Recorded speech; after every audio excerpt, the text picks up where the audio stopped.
Normally, blood clots form in response to injuries which cause bleeding.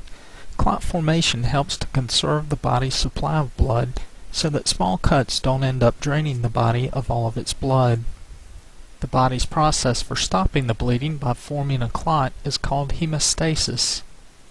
In this illustration, the blood vessel contains red blood cells, white blood cells, platelets, and tiny proteins called clotting factors. These components of the blood float together in a straw-colored liquid called plasma. When the vessel wall is torn open by an injury, blood begins to escape. In response to this damage, the vessel quickly constricts, reducing the flow of blood. This constriction lasts only for a few minutes as the body puts in place a plug to stop the bleeding. Platelets soon recognize the injury and begin to stick to the damaged surfaces. This is called platelet adhesion. The adhering platelets change shape and release chemicals which keep the vessel constricted and draw more platelets into the damaged area.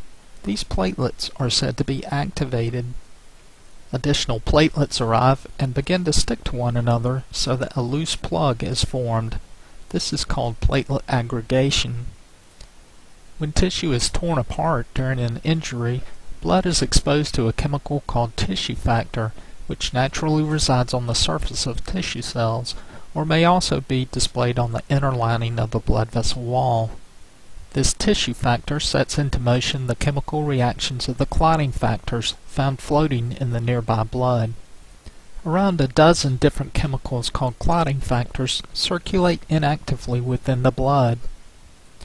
When called upon, these clotting factors participate in a complex sequence of chemical reactions to ultimately produce tiny strands of a strong material called fibrin.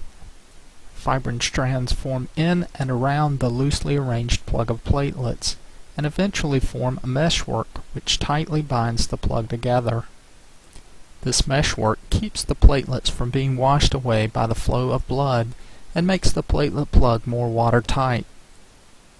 Red blood cells and white blood cells become trapped in the meshwork as it forms, giving the plug its characteristic red color.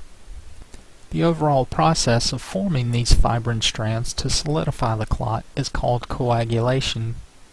So within a matter of minutes, a sturdy plug is formed to arrest the outflow of blood, but too much coagulation activity allows the clot to grow much larger than it should.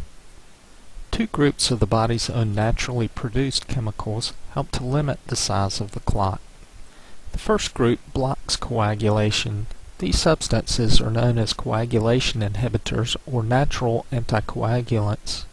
When these chemicals interfere with the reactions among the clotting factors, fibrin formation is blocked, and no new fibrin strands are available to hold additional cells to the clot. In this way, clot growth is kept to a minimum. The other group of chemicals keeps clot growth under control by cutting the fibrin strands and actually dissolving part of the clot. These chemicals are part of the natural process known as fibrinolysis. Fibrinolysis occurs as chemicals called plasminogen activators are slowly released from the inner lining of the damaged vessel wall. These plasminogen activators trigger the destruction of the fibrin strands that hold the clot together.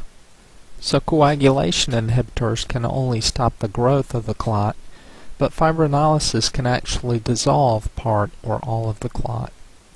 In fact, when the vessel is completely healed, the remaining clot is dissolved by means of this second group of chemicals. To sum up then, rapid clot formation is essential for conservation of the body's supply of blood. We've seen the constriction of an injured blood vessel, the formation of a platelet plug, the strengthening of that plug by the addition of fibrin strands, and the body's protective systems preventing excessive clot growth.